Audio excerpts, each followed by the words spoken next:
That's enough, Rose. Your presence stresses me out, and I don't want you here when the baby is born."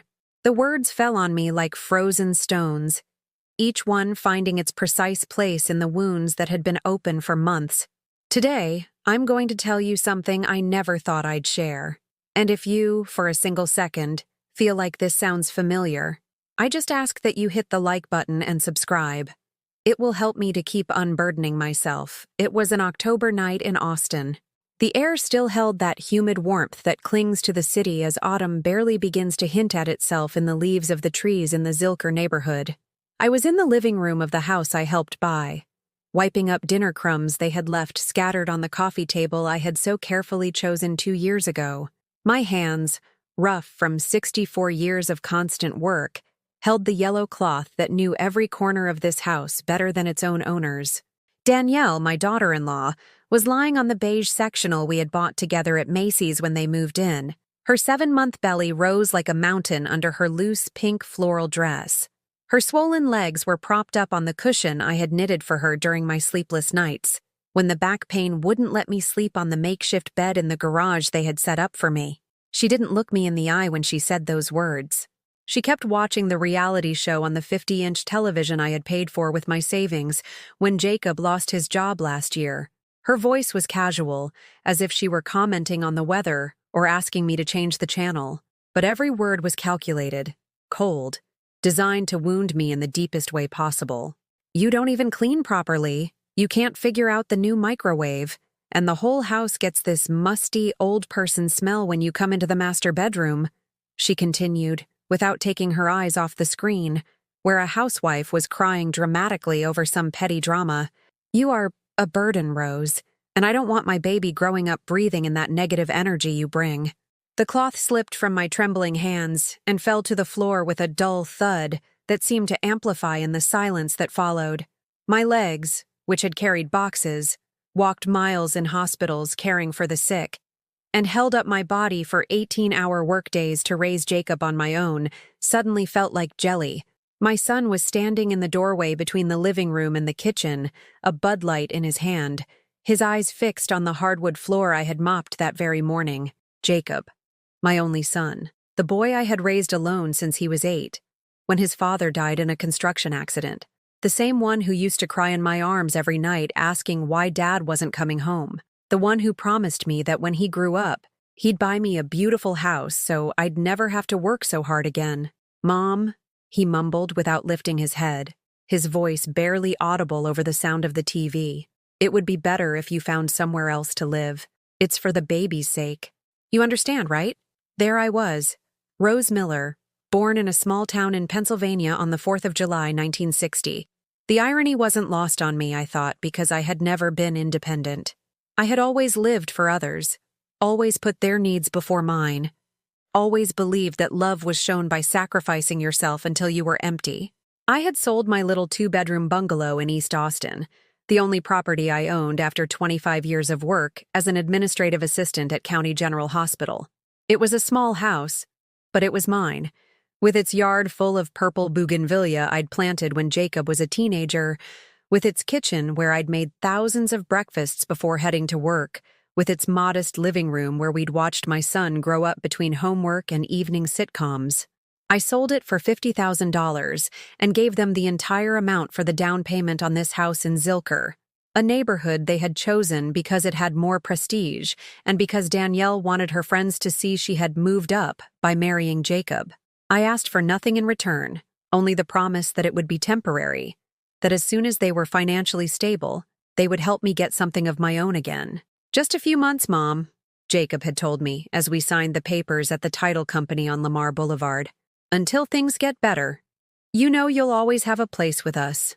But the months turned into 2 years, and my place turned out to be the garage, sectioned off with drywall, with just enough room for a twin bed, a cheap particle board wardrobe, and a plastic chair. I paid $300 a month in rent for that windowless space, where the heat collected during the day and the cold seeped into my bones on January nights. Throughout all that time, I never complained.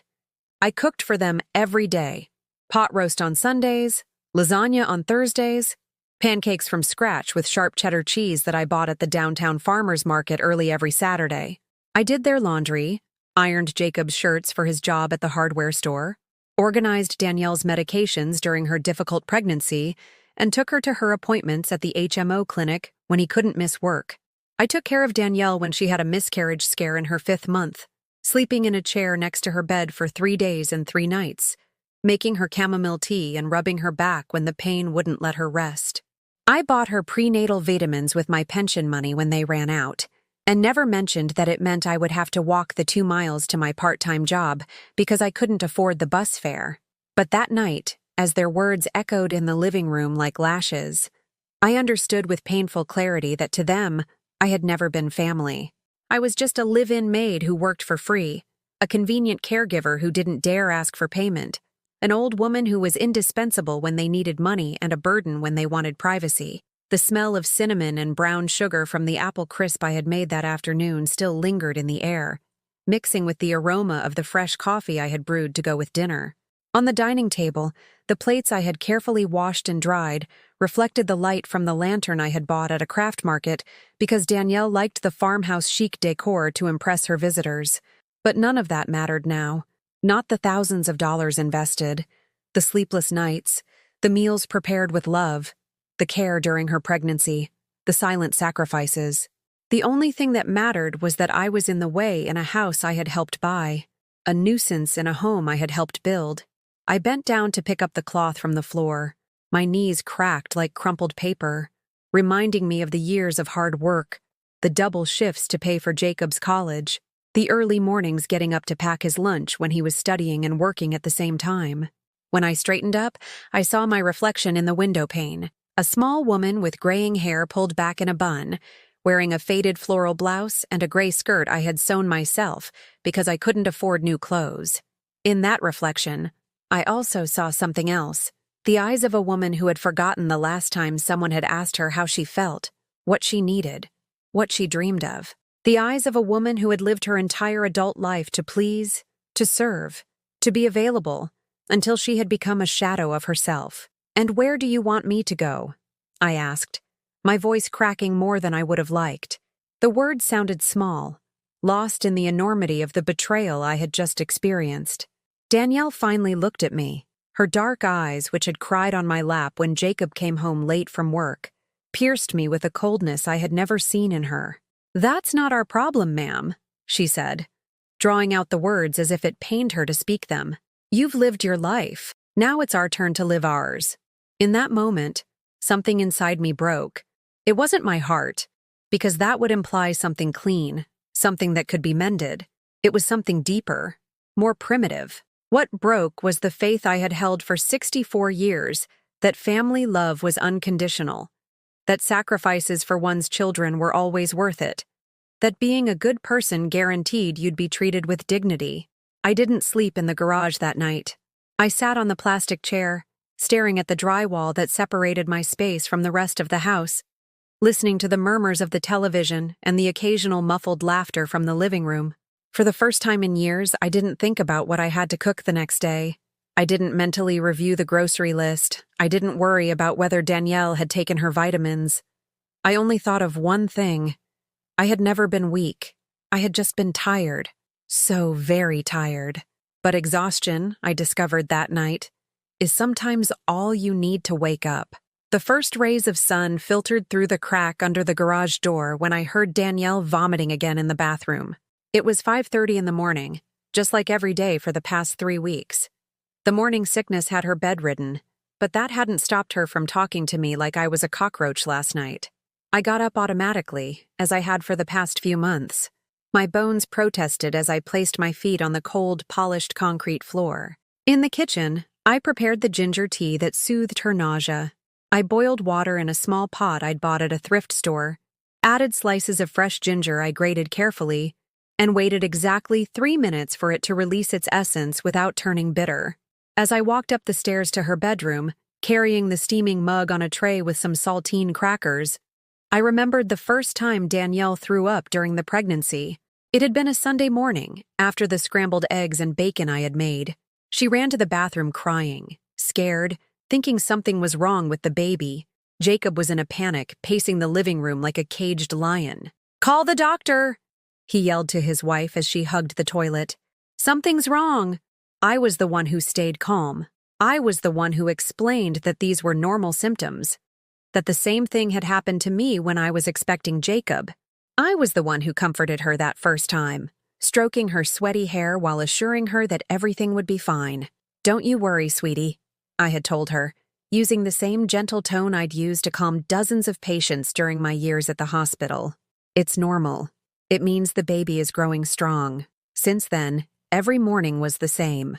I would get up before everyone else, prepare her tea, and bring her dry crackers to settle her stomach. Then I would go downstairs to make Jacob's breakfast: 2 sunny-side-up eggs, hash browns, buttered toast, and strong black coffee, exactly how he'd liked it since he was a boy. When I set the tray on her nightstand, Danielle looked at me, her eyes red from the effort of vomiting. "Thanks," she mumbled without looking at me directly, as if it pained her to admit she needed my help after what she'd said last night. I didn't answer. I just fluffed the pillows behind her back and left the room in silence. As I walked downstairs, memories flooded my mind like water breaking a dam. I remembered the day Jacob asked to borrow $5,000 to marry Danielle. I had just received my retirement buyout after 25 years at County General, money I had planned to use to fix up my little house in East Austin. The leaky roof, the rusty pipes in the bathroom, the cracked kitchen tiles.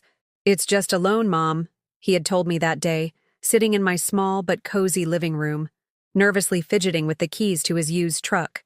"As soon as I get that raise at the hardware store, I'll pay you back every penny. I promise." I gave him the full amount. I canceled the repairs on my house and lived for 2 more years with the leaks, catching the drips in plastic buckets every time it rained. He never paid me back a single dollar, but I never brought it up. On the contrary, when the wedding came, I spent another $2,000 on my dress, shoes, a gift for the newlyweds, and the extra contribution they asked for because they had invited more people than planned. The wedding was at an event hall in Dripping Springs, decorated with white flowers and gold ribbons that gave it an elegant but not ostentatious feel. Danielle looked beautiful in her princess-cut dress and her 10-foot veil, which she had chosen herself at a boutique on South Congress.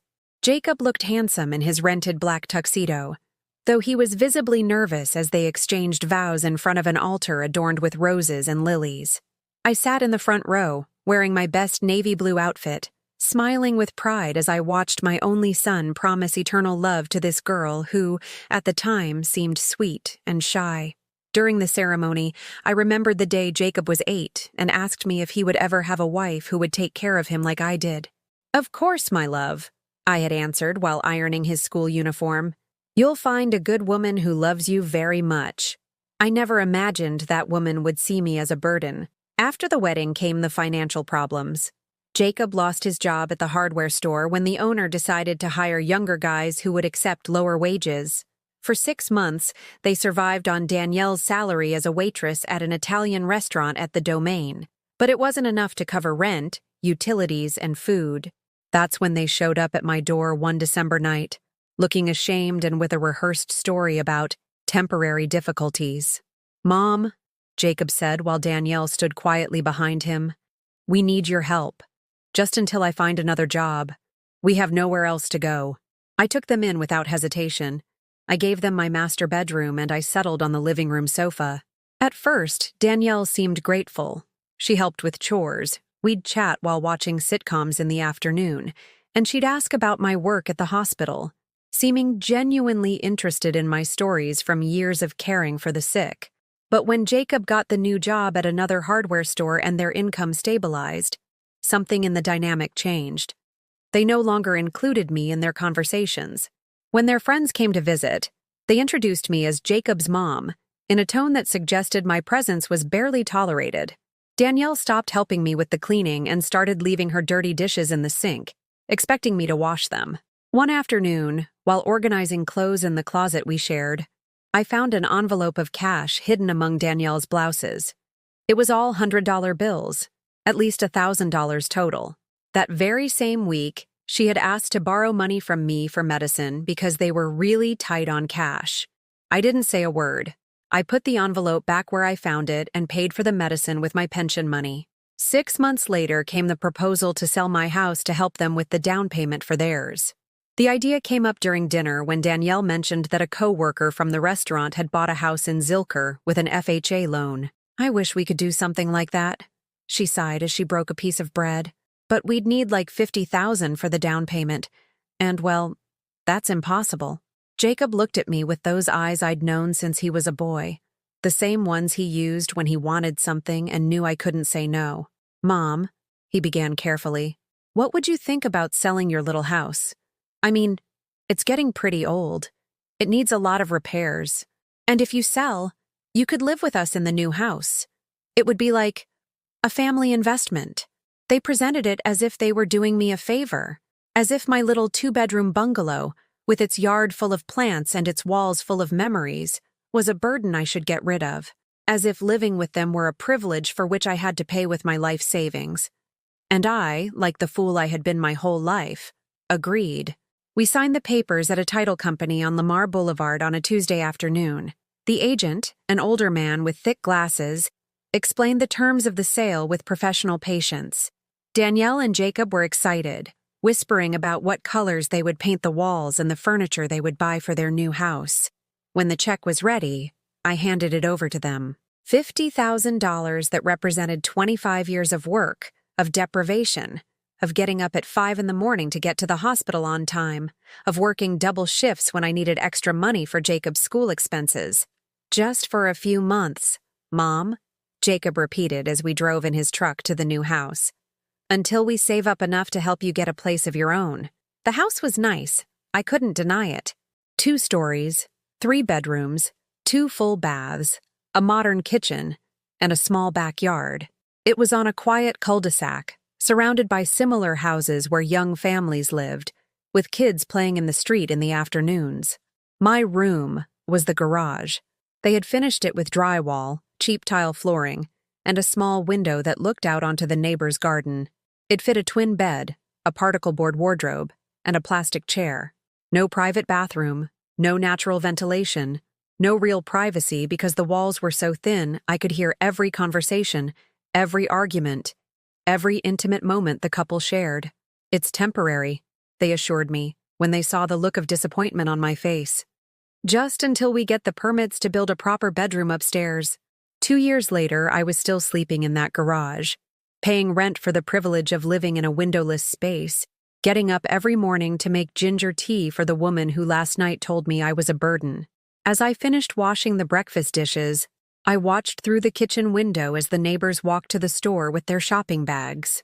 Women my age who lived in their own homes, who made their own decisions, who didn't have to ask for permission to use the phone or to invite a guest over. In that moment, for the first time in years, I wondered what would have happened if I had said no, if I had kept my money, fixed up my little house, and lived out my retirement in dignity, instead of becoming the unpaid housekeeper for my own son. But it was too late for those questions. Or so I thought. That afternoon, while Danielle was taking her nap and Jacob was at work, I sat in the backyard under the shade of the pecan tree they had planted when they moved in. The October sun warmed my face gently, and for a moment I allowed myself to close my eyes and remember what it felt like to be the owner of my own time, my own space, my own decisions. When I opened them, I saw through the kitchen window the utility bills piled on the table: electricity, water, gas, phone, cable TV, all in Jacob's name, all paid on time with the money I contributed each month from my pension, without them ever acknowledging my contribution or thanking me for keeping a house running where I was barely a welcome guest. In that moment, I knew something had to change. I didn't know how or when, but for the first time in 2 years, the word no began to timidly form in some corner of my mind, like a seed waiting for the right conditions to sprout. That night, after serving dinner and washing the dishes, I locked myself in the garage and took out a shoebox I kept hidden under the bed. Inside, I kept the deed to my sold house, some papers from the hospital, and a photograph of me on the day I retired. In the picture, I'm smiling, surrounded by coworkers, with a bouquet of flowers in my hands, and a look of hope for the golden years I thought awaited me. That woman in the photograph seemed like a stranger. Or maybe I was the stranger, and she was who I was truly meant to be. For the first time in months, I dreamed of my little house in East Austin that night, with its yellow-painted walls, its yard full of bougainvillea, and its peaceful silence that no one else had the right to break. When I woke up, I no longer wanted to be the woman who had lost everything for love. I wanted to be the woman who knew what she was worth again. The next Monday dawned with rain. One of those persistent October rains that soaks Austin and turns the streets into gray mirrors. From the small window in my garage, I could see the drops sliding down the glass, each one taking a small piece of accumulated grime with it, leaving clean streaks that shone in the morning light. That morning, I didn't make ginger tea for Danielle.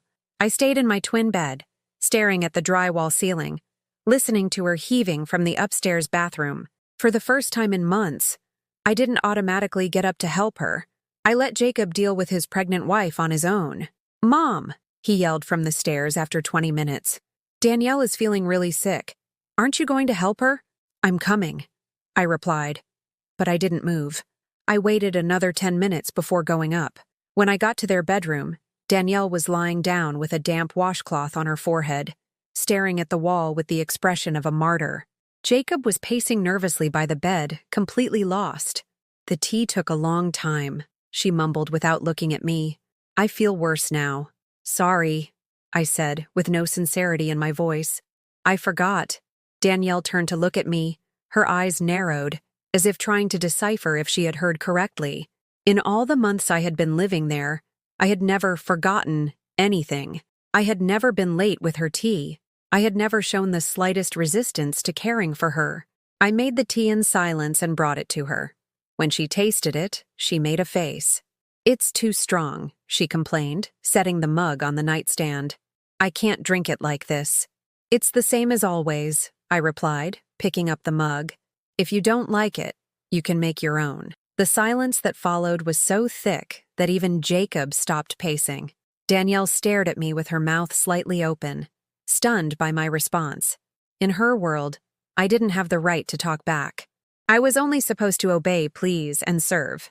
"Mom," Jacob began in a placating tone, Maybe I could do a lot of things." I interrupted him without raising my voice. "But today, I don't feel like it." I went down to the kitchen, leaving them speechless. My hands were trembling slightly as I washed the mug, but not from fear. It was something different. It was liberating. That afternoon, for the first time in 2 years, I left the house without telling anyone where I was going. I walked through the wet streets of Zilker until I reached South Congress Avenue, where I caught the bus that took me downtown. I didn't have a specific destination. I just needed to be away from that house where my presence was a nuisance and my absence was a tragedy. I got off at the downtown farmers market, that labyrinth of narrow aisles and colorful stalls where I had bought vegetables for decades. The smell of fresh herbs and peppers filled my lungs, mixing with the aroma of freshly roasted coffee and hot tortillas from the food stands. I walked aimlessly, watching the vendors haggle over prices, the children running through the aisles chasing stray cats, and the women like me carrying their baskets full of produce for the day's meal. But there was something different about these women. They were buying for their own homes, for their own kitchens, to feed families who respected them. I stopped in front of Ms. Carmen's stall, an older woman who sold medicinal herbs and home remedies. I had known her for years because she was a patient at the hospital, but I hadn't seen her in a long time. "Oh, Rose," she exclaimed when she recognized me. "How have you been, honey? I haven't seen you around here in months." "Well, I'm getting by, Ms. Carmen. Surviving." "You look different," she said, studying my face with the wise eyes she had developed after decades of observing people. "Thinner. Are you eating well?" The question caught me by surprise. When was the last time someone had worried about whether I was eating well? At Jacob's house, I cooked for everyone but always ate last, when the food was cold and they were finished. Often, only scraps were left. "My stomach's been a little off," I lied. "Ms." Carmen looked at me skeptically, as if she knew there was more to the story. "Hey, Rose," she said, lowering her voice. "Can I ask you something? Where are you living now?" Because the last time we talked, you told me you were going to sell your little house to move in with your son. Yeah, that's where I am, with Jacob and his wife. And how are they treating you? The question hit me like a slap. No one, absolutely no one, had asked me how they were treating me. Everyone just assumed that living with family was automatically better than living alone, that being a grandmother was a privilege that compensated for any sacrifice. Fine, I answered automatically, but my voice sounded hollow even to my own ears. Ms. Carmen took my hand with her rough, calloused fingers. Honey, I'm 72 years old. I've seen it all in this life, and I'm going to tell you something I learned the hard way. Family that makes you feel smaller than you were before isn't family. It's a job where they don't pay you. Her words swirled in my head on the way back to the house. The bus was crowded with people coming home from work, carrying shopping bags and chatting about their day. I was quiet, looking out the window at the streets I knew by heart. But that looked different that day, as if I were seeing them with new eyes. When I got to the house, it was already dark. The lights were on, and I could see the bluish flicker of the TV in the living room. I came in through the side door, which led directly into my garage, hoping to go unnoticed. Where were you? Jacob's voice stopped me before I could close the door. He was standing in the doorway separating the garage from the kitchen, arms crossed, his expression severe. I went for a walk, without telling anyone. Danielle felt sick all afternoon and there was no one here to help her. And where were you? At work, Mom. Someone has to pay the bills in this house. The irony of his words made me laugh, but it was a bitter laugh that came out more like a sigh. You're right, Jacob. Someone has to pay them. Something in my tone changed his expression. He looked at me with a mixture of curiosity and concern. Are you okay? You've been acting strange since yesterday. I'm perfectly fine. I'm just tired. Well, Danielle has her OB/GYN appointment tomorrow. She needs you to go with her because I can't miss work again. It wasn't a request. It was an order disguised as a family need. As always. I can't, I said without a second thought. Jacob blinked as if he hadn't heard me right. What do you mean you can't? I mean, I can't go with her. I have other things to do. What things? It was a legitimate question. What things could a retired woman living in her son's garage possibly have to do? In his mind, and until that moment in mine as well, my time belonged completely to them. My things, I answered, with more firmness than I felt. That night, I heard Jacob and Danielle arguing in their bedroom. Their voices were muffled but audible through the thin drywall. Your mom is acting so weird, Danielle was saying. This morning she was rude to me, and this afternoon she just disappeared without a word. She's probably going through some late-life hormonal thing or something, Jacob replied. Sometimes older women get weird. Or maybe she's jealous of the baby. I've heard that happens with mothers-in-law. Don't be ridiculous. My mom isn't like that. Well, something is wrong with her, and right when we need her the most. The word need resonated in my head like a funeral bell. They needed me, but only as a free housekeeper, only as a 24/7 nanny, only as a service provider with no right to rest, to a bad mood, or to a day of her own. The next day, Tuesday, I didn't make them breakfast. I got up at my usual time, but instead of going to the kitchen, I stayed in the garage, organizing my few belongings. I heard Jacob get up, shower, get dressed. I heard his footsteps coming down the stairs to the kitchen. I heard the clatter of dishes, of cabinets opening and closing. 10 minutes later, he knocked on my door. Mom, are you not making breakfast? There's cereal in the pantry, I replied without opening the door. Cereal? I always have eggs for breakfast. Not today. There was a long pause. Then I heard his footsteps stomping away. 20 minutes later, Danielle came down, slower because of her pregnancy. I heard her looking for something in the kitchen, opening the refrigerator, closing drawers louder than necessary. Rose! She yelled from the kitchen. There's nothing made. I didn't answer. I'm talking to you. I still didn't answer. Then she did something I didn't expect. She came and knocked directly on my door. Open up. We need to talk. I have nothing to talk to you about. You are so rude. I'm speaking to you respectfully. Respectfully? I threw the door open and faced her. Are you referring to the same respect you showed me Sunday night when you told me I was a burden? Danielle fell silent. probably not expecting me to remember and quote her exact words. I was emotional because of the pregnancy hormones. I didn't mean it. Of course you meant it. And you're right. I am a burden in my own house. Sorry, in your house. The house I helped buy with the money from my house. Rose, don't be so dramatic. I'm not being dramatic. I'm being realistic. And the reality is that you only want me here when it's convenient for you. When you need a nanny, a cook, a maid, but when you want privacy, when you want to feel like the owners of your own space, then I'm a burden who smells like an old woman. Danielle turned pale. She probably didn't expect me to have such a good memory for her insults. Look, she said, changing her tone, becoming more conciliatory. Maybe I expressed myself poorly the other day, but you have to understand that I'm pregnant. I have mood swings. And what about me? Don't I have the right to have mood swings? Don't I have the right to be tired? To have bad days? To not want to cook?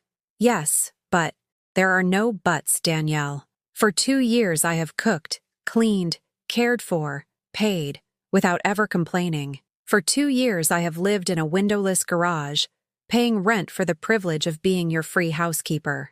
And the first time you need me and I'm not available, it turns out I'm rude.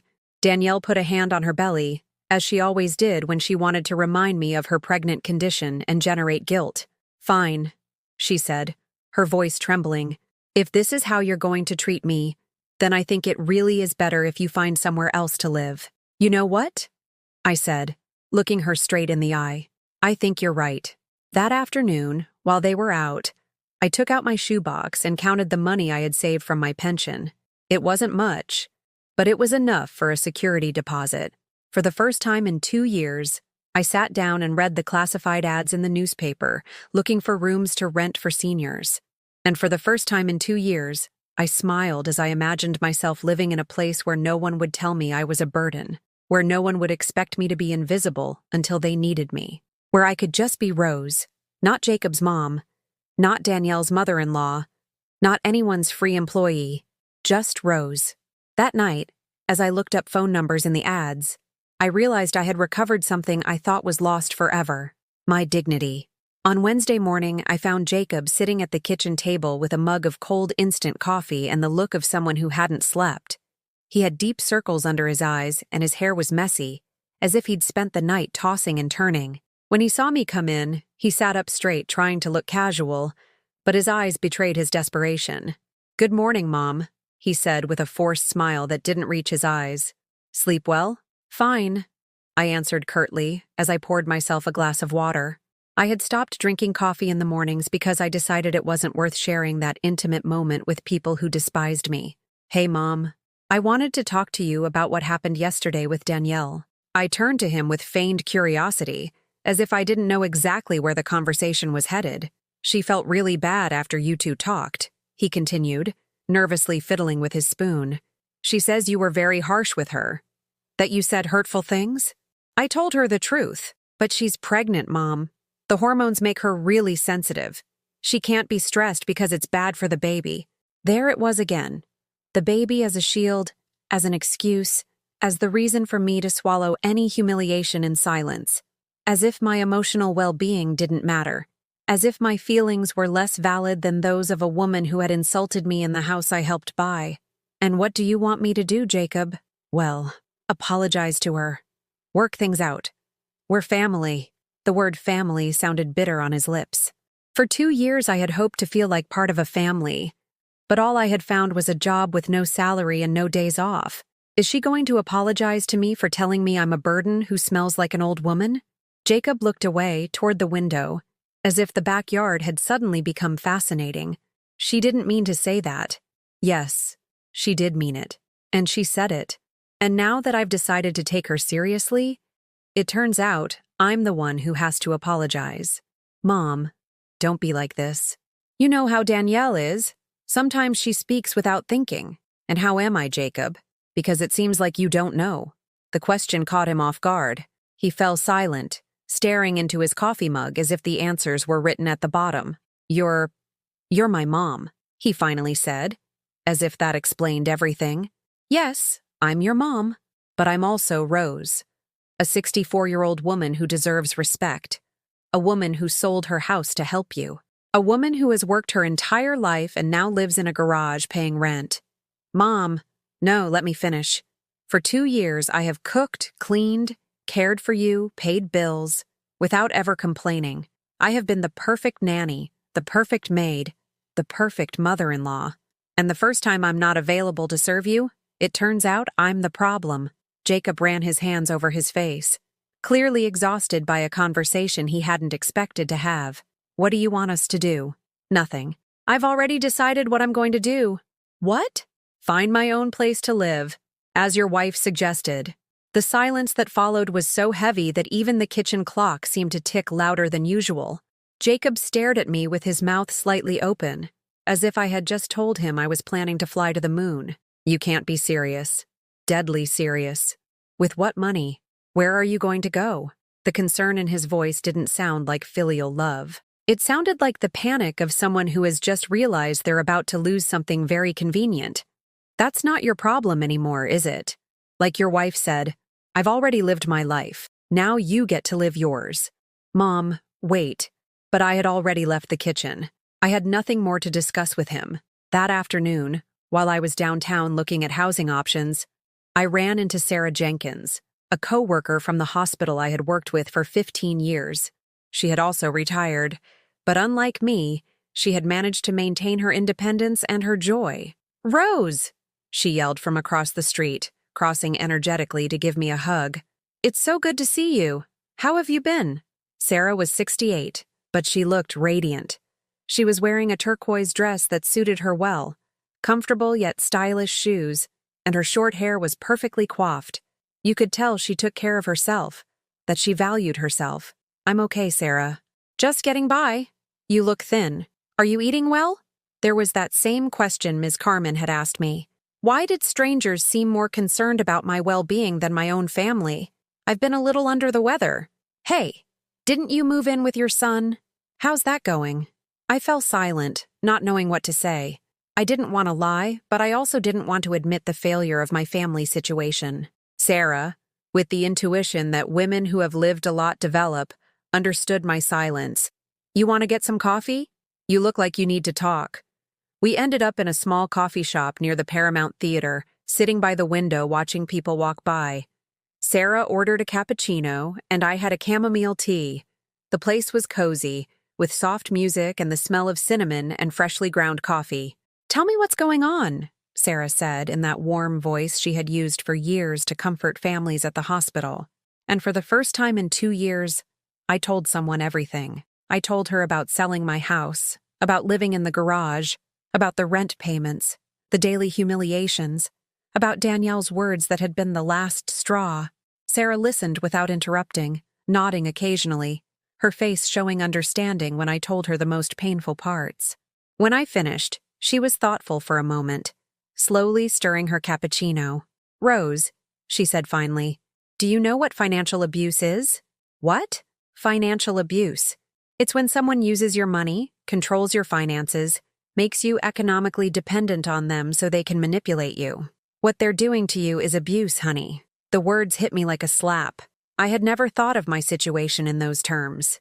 To me, it was just bad luck, or maybe the price you pay for living with family when you're older. But they don't force me to do anything. They don't? They don't expect you to cook, clean, and care for them? They don't expect you to be available 24 hours a day? They're not using the money from your house without giving you anything in return but a windowless room? Sarah was right, but admitting it hurt more than denying it. They're my family. Rose, I have kids too. And I'll tell you something I learned when my own daughter tried to convince me to sell my condo to invest together in a business that never materialized. Family that doesn't respect you isn't family. They're just people who share your blood, but not your well-being. I returned to the house at dusk with Sarah's words filling my head. When I came in through the side door, I heard agitated voices from the living room. It was Danielle on the phone, probably with her mother. No, Mom, it's not normal for a mother-in-law to act like this. Yes, she was so rude to me, like I'm her enemy. I don't know what's wrong with her, but right when we need her the most, I stood behind the door, listening as she described our conversation from the day before as if I had been some aggressive lunatic with no reason. In her version, I had just woken up one morning, decided to make life miserable for a poor, innocent pregnant woman. Jacob says she wants to leave the house. Yes, exactly. Right when the baby's about to be born. I don't know, I think she's jealous or something. Jealous. That word hurt more than burden. Jealous of what?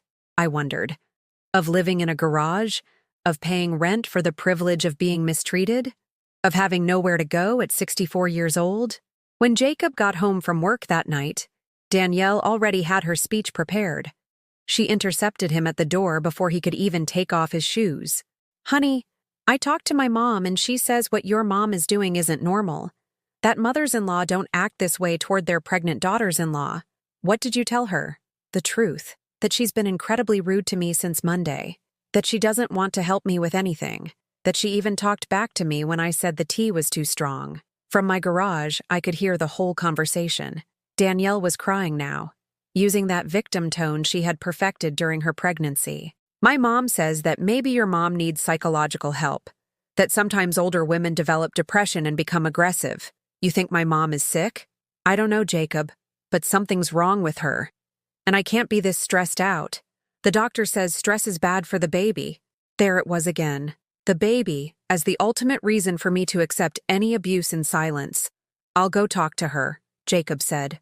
A few minutes later, he knocked on my door. When I opened it, he had the same worried expression he used to get as a boy when he had broken something. Mom, can we talk? If you want. Danielle told me you two have had some misunderstandings. Misunderstandings? Is that what she's calling insults now? Mom, please. She's really upset. She says you've been rude to her. And what do you think about how she's been with me? Jacob fell silent. Deep down, he knew the truth. He had witnessed some of the humiliations. He had heard the dismissive comments. But it was easier to blame me than to confront his pregnant wife. I think we're all just stressed, he finally said. Maybe we need, I don't know, to get some help. Family therapy or something. Therapy for what? To learn how to communicate better. To resolve these conflicts. Jacob, I said, looking him straight in the eye. There's nothing to resolve. The problem isn't communication. The problem is that you only want me here when it's convenient for you. And I've decided it's no longer convenient for me. What do you mean? I mean, tomorrow I'm going to see a room I found in the classifieds, in the Hyde Park neighborhood. It's near the grocery store and the health clinic. The color drained from Jacob's face. Mom, you can't do that. What will the neighbors say? What will Danielle's family think? They'll think you treated her badly and that's why we kicked you out. There it was, the real concern. Not my well-being, but their social image. Not the fact that his 64-year-old mother was going to live alone in a rented room, but what people would think. Let them think whatever they want, I told him. I've made my decision. What if Danielle apologizes? What if we promise things will change? Like you promised that selling my house was temporary? Like you promised that in a few months you'd help me find my own place? Like you promised I'd always have a place with you? Jacob had no answer for that because we both knew his promises were worthless. Mom, please. Think about it. It's tough out there for a woman your age. Tougher than living where you're not wanted? That night, for the first time in 2 years, I slept soundly. I wasn't woken by Danielle's nausea, or nightmares about my uncertain future, or the hum of the air conditioner that never reached my garage. I slept soundly because I had reclaimed something I thought was lost forever. The right to decide over my own life. The next day, very early before they woke up, I left the house with my purse and the address of the room I was going to see. I didn't leave a note. I didn't say where I was going. I didn't make breakfast. For the first time in 2 years, my time belonged completely to me, and it felt like a freedom I had forgotten existed. The room was on the second floor of an old house in the Hyde Park neighborhood, with windows that faced the street and let natural light pour in for the first time in 2 years. Mrs.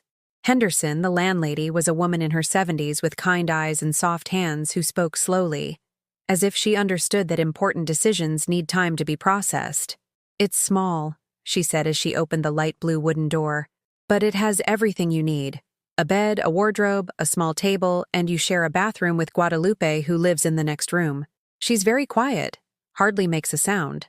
The space was simple but clean. 4 white walls, a mosaic tile floor that shone as if it had just been waxed, a window with lace curtains that filtered the morning light, creating golden patterns on the floor. There was a small shrine in one corner with a picture of the Virgin of Guadalupe, surrounded by plastic flowers and a candle that filled the air with the scent of wax and devotion. "How much is the rent?" I asked, though I already knew the answer from the newspaper ad. $250 a month includes electricity and water. You only pay for gas separately if you want to use the stove in the communal kitchen. It was less than what I was paying for the garage, less money for more dignity. "Can I move in today?" Mrs. Henderson looked at me with maternal curiosity, probably wondering what was so urgent for a woman my age to move so quickly. "Don't you need time to think about it? To bring your things?" "I don't have many things," I admitted. "And I've already thought about it." Something in my voice must have conveyed the silent desperation I had been carrying, because she nodded with understanding. "All right then, honey. Welcome to your new home." Her new home. The words sounded like celestial music after 2 years of feeling like an unwanted guest in the house I helped buy. I returned in the afternoon to collect my few belongings. The house was quiet when I entered, but I knew it wasn't empty. I could feel the tension hanging in the air like humidity before a storm. I packed my things into 2 suitcases and 3 plastic bags. Clothes, shoes, a few photographs, my important documents, the shoebox with my meager savings, and the black shawl that had belonged to my mother. Everything I had accumulated in 64 years of life fit easily in the back seat of a taxi. As I was zipping up the last suitcase, Danielle appeared in the doorway of the garage. Her eyes were red and swollen, and she looked smaller than usual in her loose maternity dress and fuzzy slippers. "Are you really leaving?" Her voice sounded different, softer, almost vulnerable. For a moment, she reminded me of the shy girl I had met 3 years ago, before the marriage, before the pregnancy, before the power she held over me, transformed her into someone cruel. Yes. What if I apologize? What if I promise things will change? I straightened up and looked at her directly. It was the first time she had mentioned the word apology, but something in her tone told me it wasn't coming from the heart, but from fear. "Apologize for what exactly?" For what I said to you on Sunday, for treating you badly. "And why are you apologizing now, Danielle? Because you're genuinely sorry, or because it's convenient for me to stay?" She fell silent, fidgeting with the hem of her dress. The answer was in her silence. "Does Jacob know you're here? He's at work. But he asked me to talk to you. He says we can't just let you go like this. You can't let me go, or you can't let your free housekeeper go." "Rose, don't say that." "Why not? It's the truth. For 2 years, I've been your unpaid servant. Cook, nanny, cleaner, caregiver. And the first time I say no, that I need respect, it turns out I'm the problem." Danielle put a hand on her belly, as she always did when she wanted to remind me of her condition and generate guilt. "But the baby, he's going to be born in 2 months. We're going to need you. You're going to need someone, Danielle. Not necessarily me. You're the grandmother. It's your responsibility to help." There it was. The word responsibility.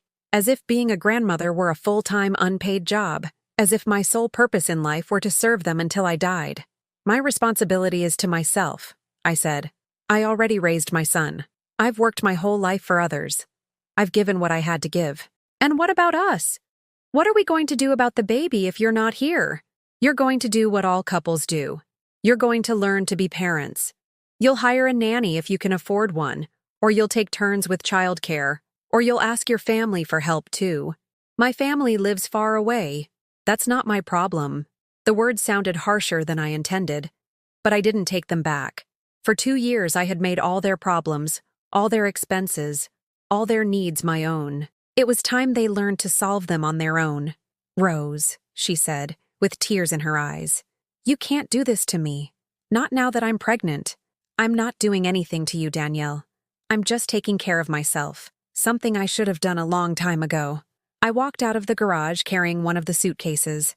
Danielle followed me into the living room, where I stopped one last time to look around. The beige sectional we had bought together when they moved in, the coffee table I had chosen, the pictures on the wall I had hung, the television I had paid for. It would all stay here, but I would be taking something far more valuable. My dignity.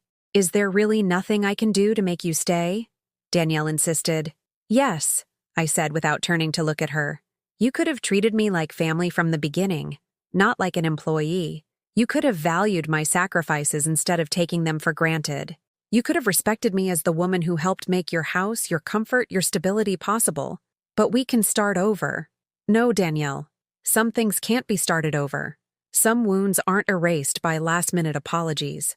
I called a cab from the kitchen phone. While I waited, I sat on one of the stools at the breakfast bar where I had eaten thousands of breakfasts alone after serving everyone else. For the first time in 2 years, I didn't worry about what I was going to cook for dinner. I didn't check if there was enough bread for lunch. I didn't mentally plan the next day's chores. When the cab arrived, I loaded my bags with the help of the driver, an older man who treated me with the courtesy I hadn't received in my own home. Where to, ma'am? To my new home, I replied. And for the first time in months, I smiled a genuine smile.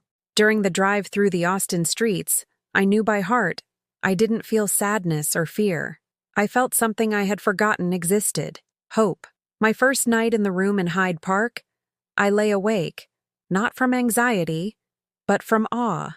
I sat by the window, watching the street illuminated by the streetlights, listening to the normal sounds of city life, a dog barking in the distance, the engine of a passing car, the soft murmur of the neighbor's television. I didn't hear morning sickness that would force me to get up. I didn't hear arguments about money that would remind me of my unacknowledged contributions. I didn't hear the hum of the master bedroom's air conditioner that never reached my garage. I only heard silence. My silence, paid for with my money, in my space. The next day, I woke up without rushing. I didn't have to make breakfast for anyone. I didn't have to worry if Danielle was feeling well. I didn't have to plan the day's meals around other people's tastes. I dressed slowly, enjoying the simple freedom of choosing my clothes without worrying if someone else would approve. I went down to have breakfast in the communal kitchen, where Guadalupe, my next-door neighbor, was making coffee in a stovetop percolator. "Good morning, new neighbor," she greeted me with a genuine smile. "Did you sleep well? Better than I have in years." "I'm so glad to hear that. You'll be peaceful here. Mrs. Henderson takes good care of her tenants. We're like a little family. Family." The word no longer hurt when used by someone who actually treated me with kindness. We had breakfast together at the kitchen table, coffee with cream, pastries Guadalupe had bought at the corner bakery, and light chatter about the weather, the neighbors, the plants in the yard. It was a simple breakfast, but I enjoyed it more than any elaborate meal I had ever prepared at Jacob's house, because for the first time in years, I wasn't serving, I was being served. I wasn't giving, I was receiving. After breakfast, I went for a walk around my new neighborhood. Hyde Park was quiet, with small but well-kept houses, leafy trees that shaded the sidewalks, and family-owned shops where the owners knew their customers by name. I stopped at the local market, a smaller, more intimate place than the big downtown market, where I bought the basics: coffee, milk, bread, some fruit. The clerk treated me with respect, without rushing me, asking if I was new to the neighborhood and wishing me well in my new home. I returned to my room with my grocery bags, feeling something I hadn't experienced in 2 years. The satisfaction of shopping for myself, of choosing what I wanted to eat, of spending my money on my own needs without anyone questioning me or making me feel guilty. That afternoon, as I was organizing my few belongings in my wardrobe, the house phone rang. Mrs. Henderson came up to tell me it was for me. It was Jacob. His voice sounded tense, desperate. "Mom, where are you? I got home from work and they told me you left." "I'm at my new home." "What do you mean, your new home? Where?" "In a place where I'm respected." "Mom, you can't do this. We're family. Families solve their problems together, they don't run away. For 2 years I tried to solve problems that weren't mine. I paid bills I shouldn't have paid. I worked tirelessly for people who didn't thank me. I endured humiliations in silence. That's not family, Jacob. That's exploitation. But Danielle is a mess. She's been crying ever since she realized you were gone. She says she feels guilty. Does she feel guilty? Or is she just worried about who's going to make her breakfast tomorrow?" Jacob fell silent. Deep down, he knew the answer. Mom, please, come back. We promise things will change. You already promised me that when I sold my house. You already promised me that when I moved into your garage. You've promised me that every time you've needed something from me. Your promises are worthless. So what are we supposed to do? You're going to do what you should have done from the beginning. Stand on your own 2 feet. You're going to learn to be independent adults. You're going to raise your child with your own resources and your own strength. And if we need help, look for help somewhere else. Or better yet, learn that you can't always have free help. Learn that people have limits. Learn that love is not unconditional when it turns into abuse. I hung up the phone with my hands shaking, not from fear, but from liberation. That night, for the first time in 2 years, I ate what I wanted, when I wanted, in the silence of my own choosing. I didn't cook for anyone else. I didn't wash anyone else's dishes. I didn't plan the next day's meal. I was just Rose. Rose in her own space, with her own food, living her own life. And for the first time in years, that was completely enough. On Saturday morning, a week after I moved, I was watering Mrs. Henderson's plants in the yard when I heard the engine of a truck stopping in front of the house. Through the window, I saw Jacob get out, followed by Danielle, who moved with difficulty due to her 8-month belly, and behind them, an older woman I recognized immediately, Eleanor Vance, Danielle's mother. My stomach tightened. It was the first time I had seen Eleanor since the wedding. A tall, elegant woman in her 60s. She had always treated me with that cold politeness reserved for people she considered beneath her. She had been an elementary school principal for 30 years and had a way of speaking that made everyone feel like a child being reprimanded. Mrs. Henderson, my landlady, peeked out of the kitchen window. "Rose, you have visitors. Should I let them in? Or tell them you're not here?" The kindness of this woman moved me. In 1 week, I had received more consideration from a stranger than I had in 2 years from my own family. "I'll see them," I said, though my heart was pounding like a drum. But out here in the yard, not in my room, they came down from the truck like an official delegation. Jacob was in front, wearing his best shirt, the one he saved for special occasions. Danielle walked slowly, one hand on her back and the other on her belly, wearing a pretty blue maternity dress that couldn't hide the exhaustion on her face, and Eleanor brought up the rear, as straight as a soldier on parade, her black leather purse clutched to her chest like a shield. "Good morning, Mom," Jacob said carefully as they entered the yard through the gate Mrs. Henderson had opened. "Good morning." I didn't move to greet them. I stood by the utility sink where I'd been watering, the hose still in my hand, feeling the dripping water mark the seconds of uncomfortable silence. "You look good," Jacob continued, as if we were acquaintances bumping into each other on the street. "Are you comfortable here?" "Very comfortable." Danielle sat down in one of the plastic chairs without waiting for an invitation, breathing heavily from the effort of walking. Eleanor remained standing, surveying the modest yard with an expression I'd seen on people accustomed to better things. "Aren't you going to offer us even a glass of water?" Danielle's mother-in-law asked in a reproachful tone. "After we came all this way to find you, I didn't ask you to come." "Rose," Jacob intervened quickly. "We came to talk, as a family. We're a family now? It's funny you remember that when I'm no longer living with you." Eleanor settled into another chair and opened her purse, taking out a paper fan and beginning to cool herself with precise, dramatic movements. "Look, Mrs. Miller," she said, using my last name with the coldness of an official document, "I came all this way because my daughter is suffering greatly because of this situation you've created." "That I've created?" "Yes. Abandoning a pregnant woman just when she most needs family support is not what a responsible grandmother does." The words hit me like slaps, but I was no longer a 20-year-old who would stay silent in the face of rebukes from a woman who thought her money and education gave her the right to judge my life. "Do you know what's not what a daughter-in-law does, Mrs. Vance? Telling her mother-in-law she's a burden who smells like an old woman." Danielle was emotional because of her pregnancy hormones. "You, as an older and more experienced woman, should have had more patience and understanding." "And who is going to have patience and understanding for me? You've already lived your life," she replied with the certainty of someone who has never had to beg for affection from her own family.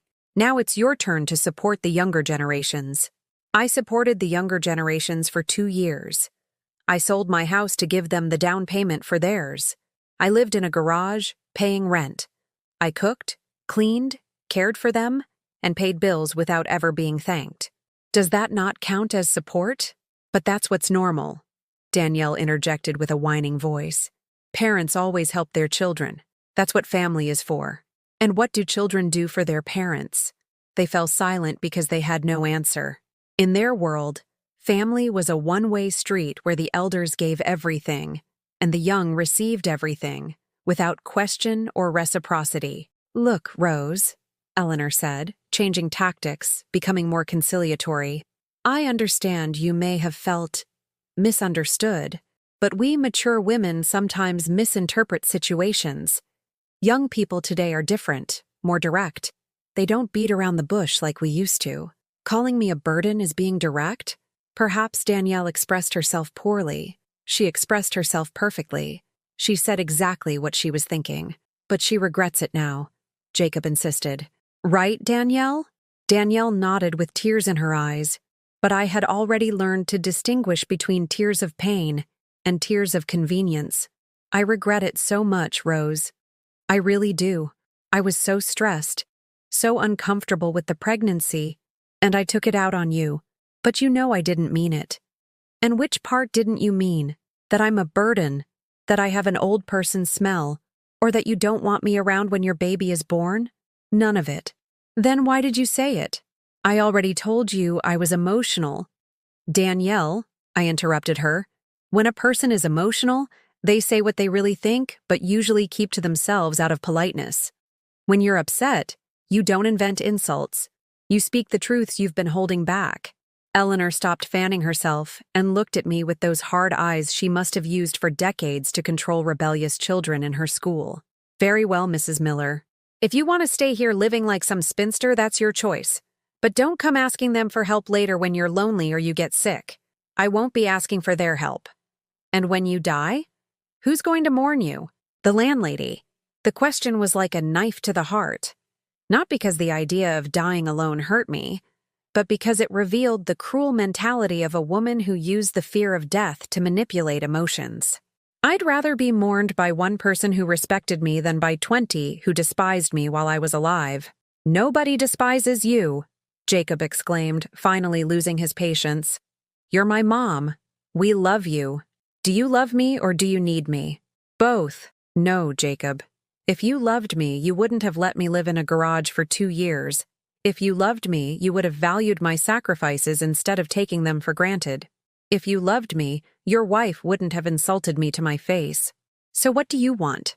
Danielle asked, drying her eyes with a tissue. For us to beg you on our knees? I want you to leave me in peace. The silence that followed was so heavy that even the birds in the yard seemed to fall silent. Eleanor put her fan away with abrupt movements that betrayed her frustration. Very well, she said, standing with theatrical dignity. Let's go, children. You've seen that this woman prefers her pride to her family. It's not pride, I said as they headed for the gate. It's dignity. Something you took from me that I've just gotten back. Dignity? She laughed bitterly. Living in a rented room at your age is dignity? More dignity than living where I'm not wanted just because I'm afraid of being alone. Jacob stopped at the gate and looked at me with the sad eyes he'd had since he was a boy when things didn't go his way. Mom, this is your last chance. If you don't come back today, we're not coming back for you. Perfect. Really? Really, Jacob. Don't come looking for me again. Don't call me. Don't send messages. You live your life and let me live mine. And the baby? Don't you want to meet your grandson? That question hurt more than all the others combined. Of course I wanted to meet the baby. Of course I wanted to be a grandmother, but not at any price. If one day that child asks about me, tell him the truth, that his grandmother left because she wasn't respected, and that when he grows up and has to take care of his own elderly parents, I hope he treats them better than you treated me. Danielle began to cry harder, but they were no longer manipulative tears. They were the tears of someone who has just understood that their actions have consequences. You can't do this to us, she sobbed. Not now that the baby is about to be born. I'm not doing anything to you. I'm just choosing my well-being over your convenience. Something I should have done a long time ago." They left in silence. I watched through the window as they got into the truck. Jacob helping Danielle, Eleanor getting in with the stiffness of someone not used to being challenged. The engine started, and they drove off down the street without looking back. I stood in the yard for several minutes, feeling a strange mixture of relief and sadness. Relief because I had managed to stand firm against their pressure.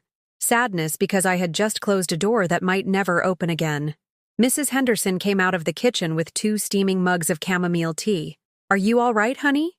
"I'm free," I replied. And for the first time, I understood that being free and being all right aren't always the same thing. But being free is what makes being all right possible.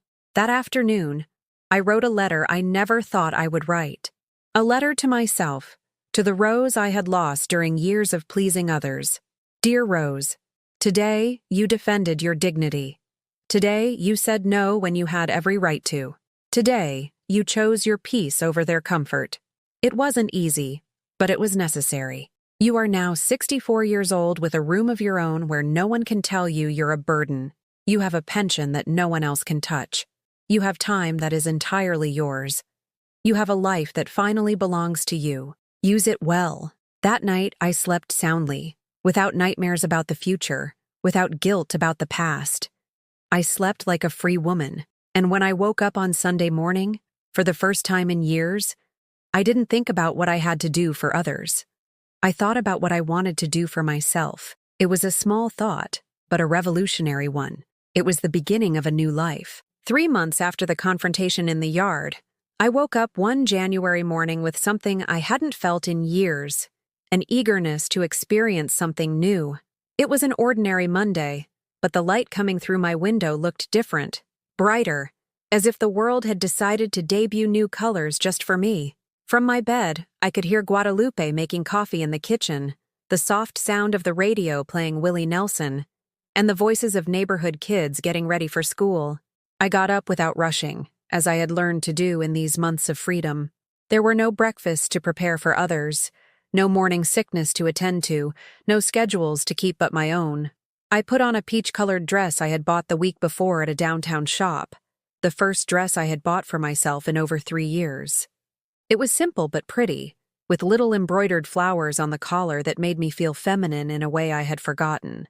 As I combed my hair in front of the small mirror on my dresser, I observed the woman looking back at me. I had gained some weight back, my skin no longer looked gray with exhaustion, and my eyes had a sparkle I thought was lost forever.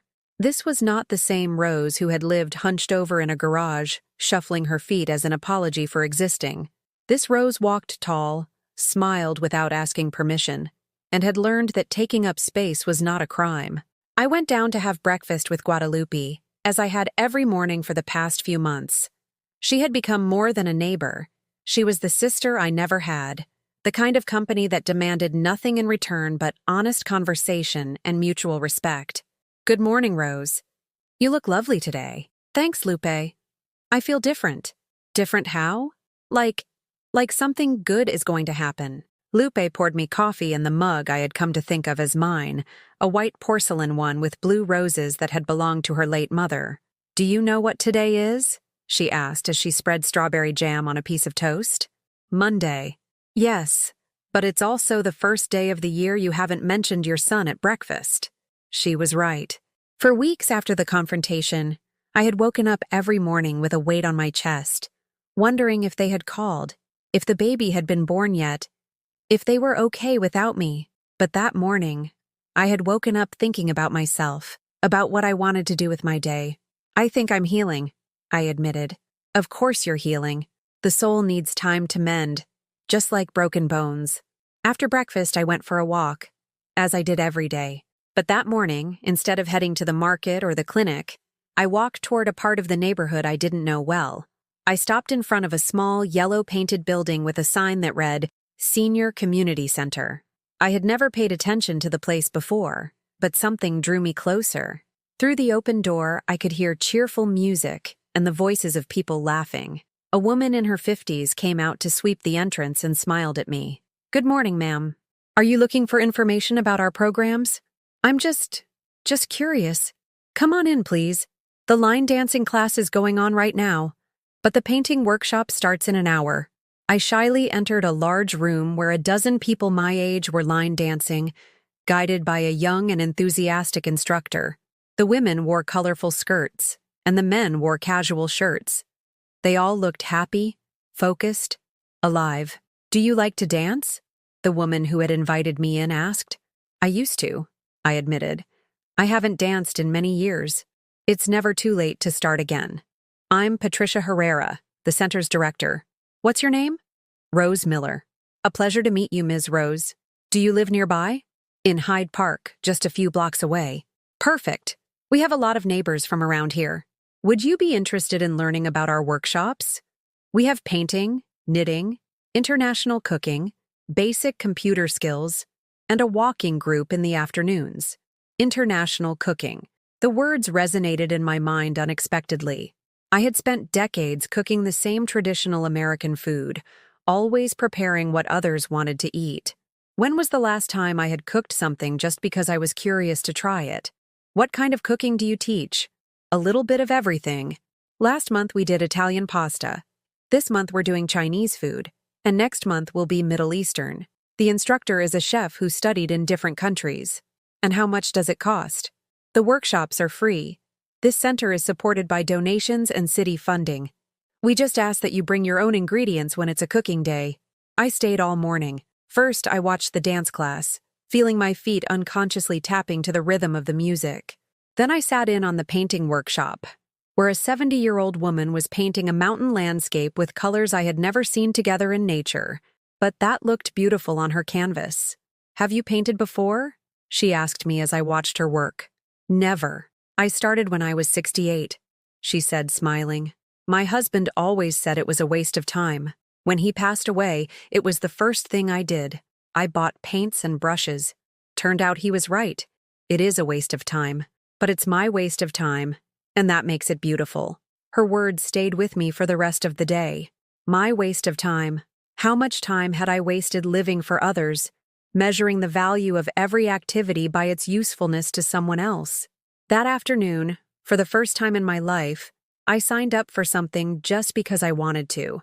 I put my name on the list for the International Cooking Workshop and the Beginner's Painting class. When I got to my room that night, there was an envelope that had been slipped under my door. I recognized the handwriting immediately. It was Jacob's.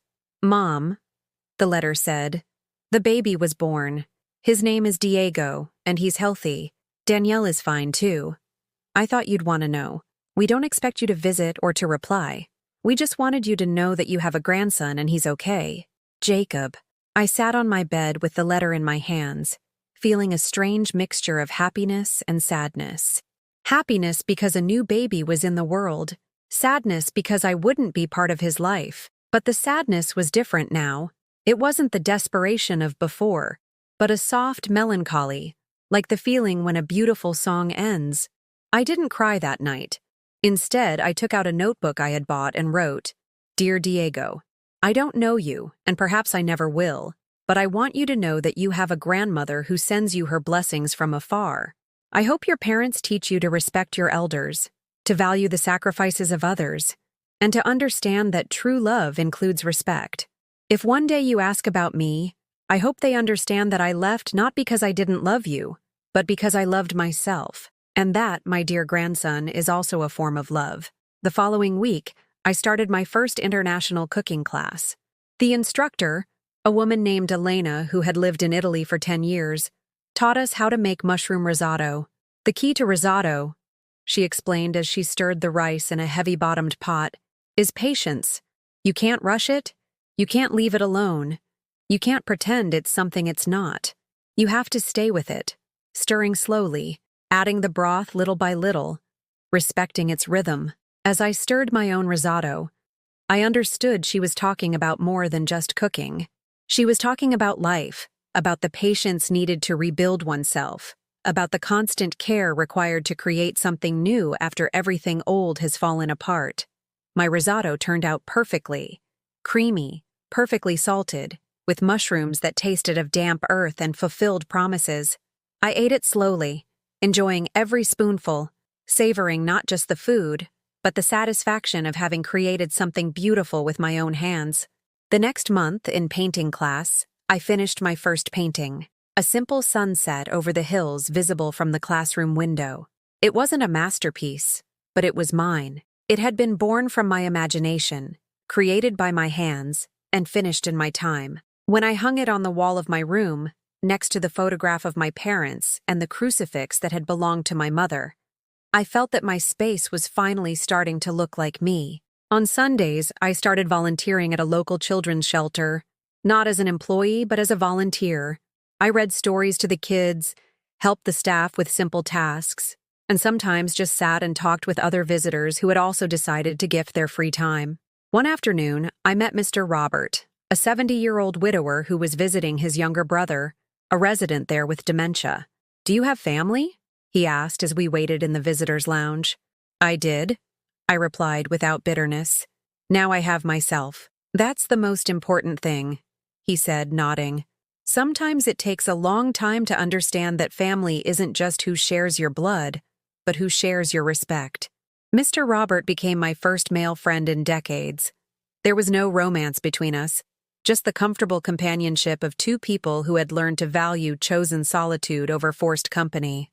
On Wednesdays, we would go to the movies together to see classic American films at the Paramount Theater. On Saturdays, we would walk through downtown, stopping for coffee in places where we could talk without rushing about books, memories, and plans for the future. "You know what I like most about you, Rose?" he told me one afternoon as we watched the musicians in Woolridge Square. "What?" "That you don't need me to fill any void in your life. You're whole on your own, and that makes your company a gift, not a necessity." For the first time in my adult life, I understood what a friendship between equals meant. One April afternoon, 6 months after I had moved, I was watering the plants in the yard when Mrs. Henderson called me from the door. "Rose, a young lady is here to see you." I went to the entryway and found a girl of about 12, thin and dark-haired, wearing a middle school uniform and looking nervous. "Mrs. Rose?" "Yes. I'm Alejandra, Miss Carmen's granddaughter from the farmer's market. My grandma sent me to ask if you needed any help with errands or chores. I'm looking for a little job after school." Alejandra. Small, hard-working, with that mix of shyness and determination you see in children who have learned early on to value every dollar. "How old are you?" 12, ma'am, but I'm very responsible. My grandma says you're a good person, and maybe you could give me a chance." I looked at her closely.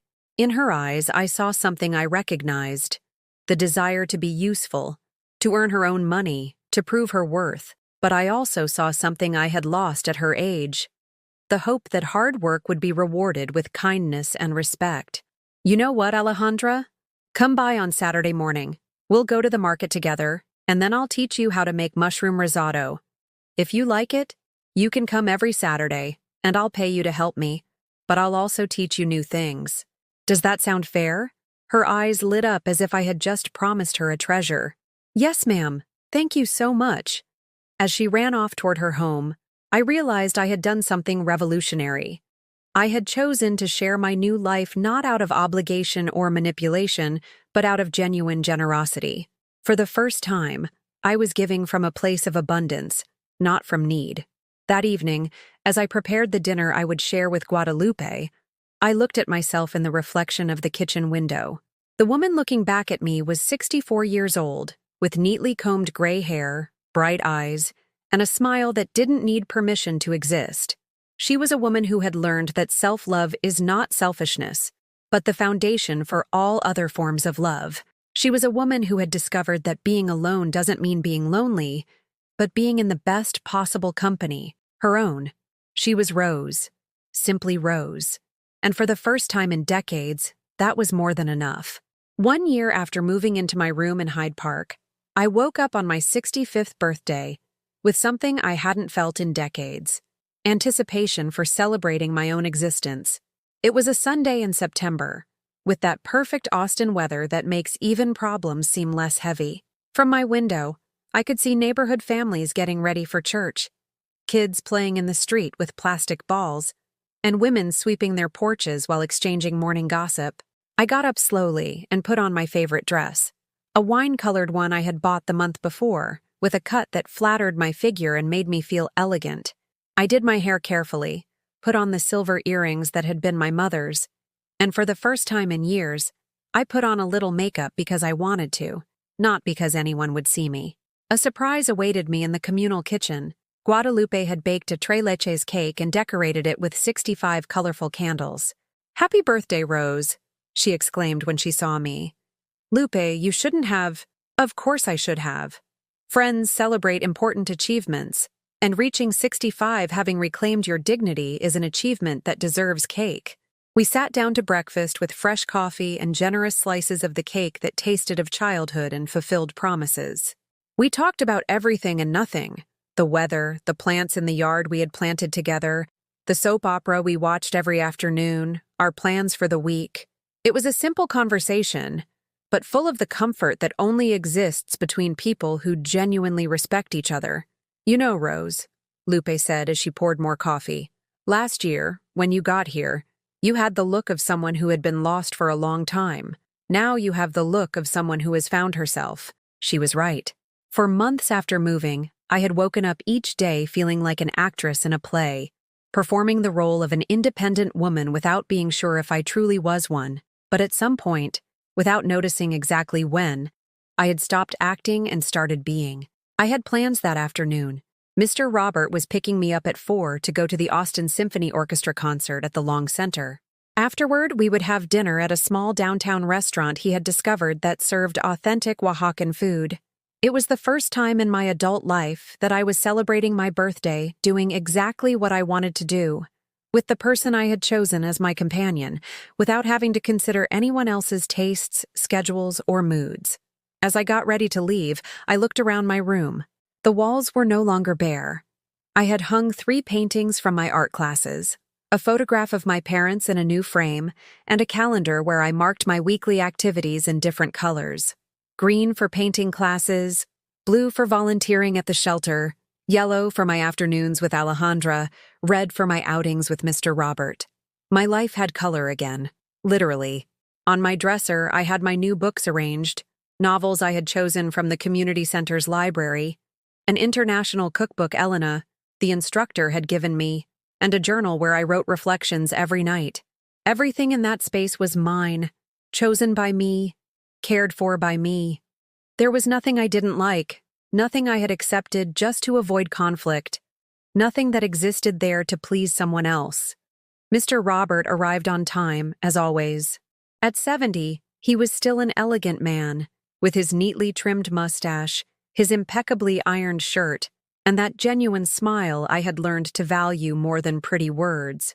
"Happy birthday, Rose," he said, handing me a small bouquet of white daisies. 65 years of an extraordinary woman. Extraordinary.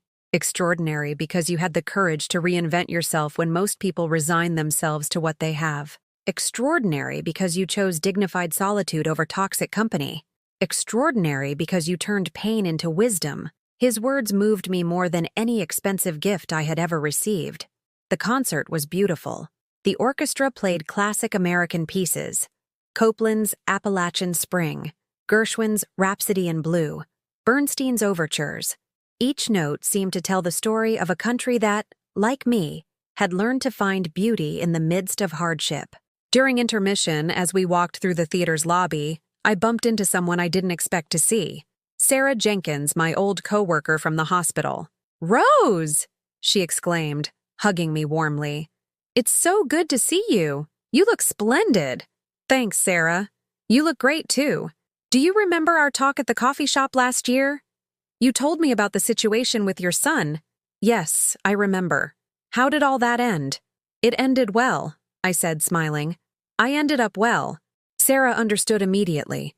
She looked at me with that expression of maternal pride we reserve for the victories of people we care about. "I'm so happy for you, Rose. You deserved it." After the concert, Mr. Robert and I went to dinner at the Oaxacan restaurant. We ordered chicken with mole coloradito, tlayudas, and hibiscus iced tea. The food was delicious, but the relaxed conversation was even better, with no time pressures, no interruptions from people needing our attention for other things. "You know what I've been thinking, Robert?" I said as we shared a flan for dessert. What's that? That this has been the best year of my life. Really? Really. And not because I haven't had difficulties or sadness. I have. I miss my grandson. Sometimes I wonder if I made the right decisions. And every now and then I feel a kind of loneliness I haven't felt before. Then why do you say it's been the best year? Because for the first time in my adult life, all my decisions have been my own. Every day I wake up, every dollar I spend, every activity I do, every person I spend time with, I choose all of it. And it turns out that when you choose your own life, even the problems feel different. Mr.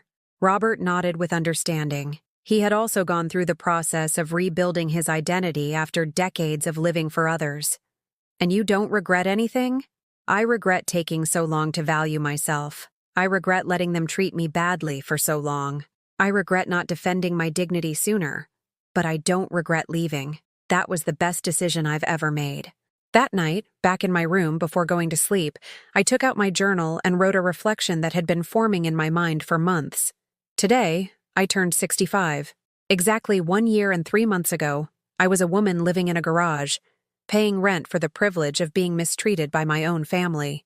I was a woman who had forgotten her own name because she only answered to mom, mother-in-law, ma'am. I was a woman who cooked, cleaned, and paid bills for people who despised her, believing that was love. Today, I am a woman who lives in her own space, who chooses her own activities, who cultivates friendships based on mutual respect. I am a woman who paints pictures, who cooks international food, who helps others out of generosity, not desperation.